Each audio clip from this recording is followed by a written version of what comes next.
Questions about the COVID-19 pandemic. According to the CDC, there were over 345,000 deaths from COVID-19 in the U.S. for the year 2020, making it the third leading cause of death.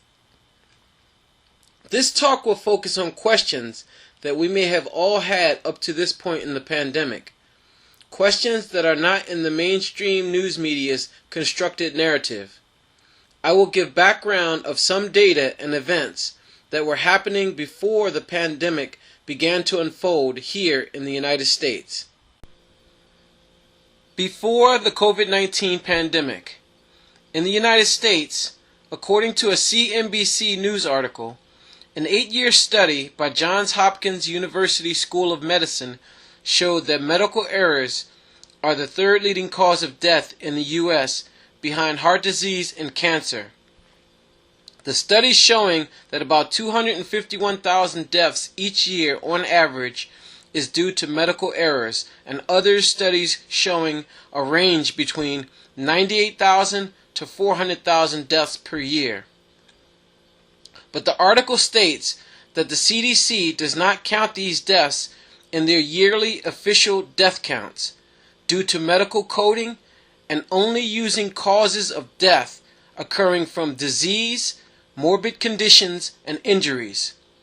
Some have said that if medical errors were classified as a disease, it would be an epidemic every year. Before the COVID-19 pandemic, each year in the United States, about 34,000 deaths occurred from the flu on average, ranging from 12,000 to 52,000 deaths over the last 10 years, with an average of 410,000 people hospitalized. And in the 2017-2018 flu season, there were about 710,000 people hospitalized and about 52,000 deaths that season. Before the COVID-19 pandemic, the trade war. Beginning in 2018, the United States, under the Trump administration, would start to engage with China in an ongoing economic conflict, a trade war over tariffs, trade barriers, and the theft of intellectual property. The trade war escalated through the year 2019. Then, in January 2020, just 2 months before the pandemic would go into force here in the United States, the two sides would reach a Phase 1 agreement. But the tensions continue to persist even up to now. Before the COVID-19 pandemic, the threat of war. On January 3, 2020, the United States, under President Donald Trump, ordered a drone strike which assassinated Iran's top general, Qasem Soleimani, who is considered to be the second most powerful person in Iran after its supreme leader. After the killing, it seemed as though Iran and the United States were on a path to war, with Iranian leaders vowing revenge. Then, 5 days later, Iran would launch a series of missile attacks on U.S. forces based in Iraq. This being the first known direct engagement between Iran and the U.S. since 1988. Before the COVID-19 pandemic, Italy and the New Silk Road. In March 2019, Italy and China signed an agreement of 29 deals amounting to $2.8 billion on China's new Belt and Road Initiative, also called the New Silk Road. It involves a wave of Chinese funding for major infrastructure projects around the world in an attempt to speed Chinese goods to faraway markets. Opponents of the initiative, particularly the United States, see it as China's geopolitical push to further expand its strategic influence, with Italy becoming the first developed economy to sign up to China's global investment plan, upsetting the EU and the US with this agreement.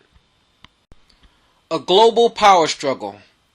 We are witnessing a power struggle between the United States, the dominant power, and China, the ascending power, rising fast to challenge for global supremacy. It is of note that when the pandemic would begin, China, Iran, and Italy were the first three epicenters of the outbreak, with the US and China each blaming the other for the release of this virus. COVID-19 is the shortened version of coronavirus disease 2019 for the year it was identified. It is the disease caused by severe acute respiratory syndrome, coronavirus 2, with the shortened version being called SARS-CoV-2. Question: what happened to SARS-CoV-1? The SARS outbreak in southern China, occurring in November 2002, lasting until 2004, it would spread to 29 countries, but it would not be declared a pandemic, with most of the cases and deaths occurring mostly in Asia and mainly in China. There were over 8,000 cases and just over 780 deaths. What is interesting is that no vaccines were used for SARS by any of the Asian nations affected, but the virus did go away without it, just disappearing on its own, with no cases reported since 2004, with no mention or concern about variants. But SARS did have an 11% mortality rate, making it extremely dangerous. But the biggest effect of the SARS outbreak was on Chinese shipping and manufacturing and the Chinese economy as a whole. Do we follow the money or follow the science? Billionaire Bill Gates is not a doctor or a scientist, and yet he is the second leading donor to the World Health Organization, second only to the US government, with the World Health Organization leading the worldwide response to the pandemic. He is also one of the leading investors and donors of various pharmaceutical companies, research and development into vaccines and vaccine technologies. He is also one of the leading donors of news media outlets around the world, controlling the narrative of the reporting on the pandemic. He is also one of the leading donors of the climate change science. He is also the largest farm owner in the United States.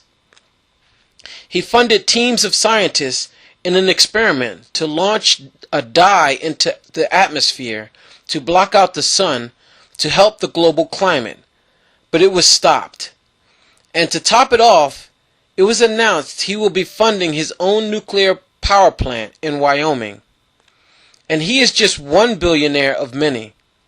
We see other billionaires funding their space exploration and ideology, while the governments have to hitch a ride. Science, it seems, is for sale to the highest bidder, not to mention the pharmaceutical companies' push to make $1 trillion off the continuing pandemic.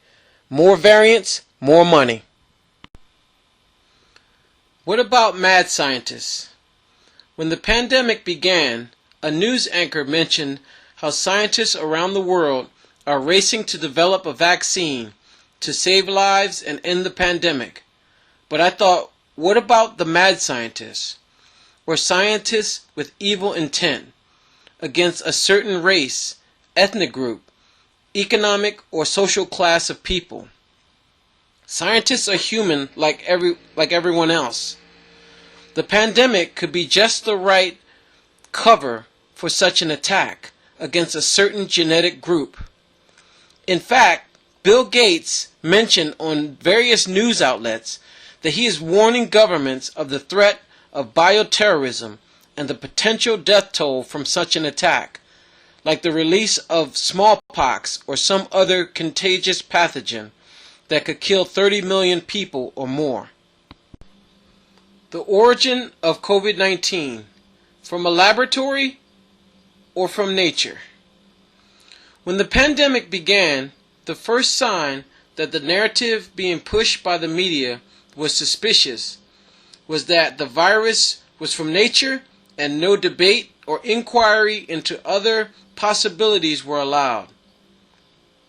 Then the social media billionaires started censoring anyone, including doctors and scientists, even questioning the origins of this virus.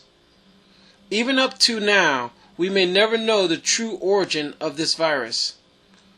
But the former CDC director, Dr. Robert Redfield, gave a CNN interview the shock of their lives when he stated, almost warning Americans in his own way, that in his opinion, as someone with 30 years in virology, that this virus is from a laboratory.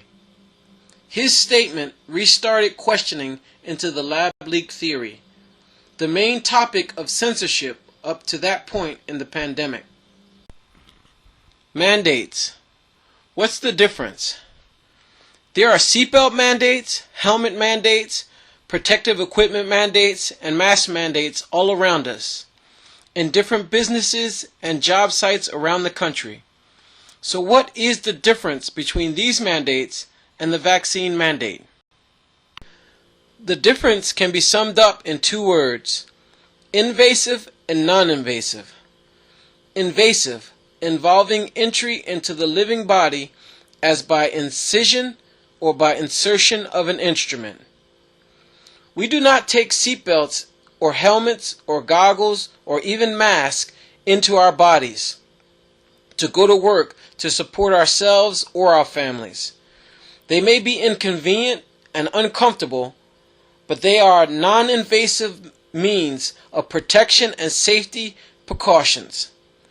Many police, firefighters, nurses, doctors, and other essential workers just went through 18 months of working through the entire pandemic, wearing a mask and doing their jobs, dealing with patients and the public. Now that a vaccine has been made by the pharmaceutical companies, they are terminated for refusing an invasive procedure of a vaccine developed at warp speed. Does that sound right to you? The rise of the dragon, China. Admiral Yamamoto, the Japanese admiral who planned the attack on Pearl Harbor, wrote in his diary about the attack on the U.S., and I quote, "I fear all we have done is to awaken a sleeping giant and fill him with a terrible resolve." End quote.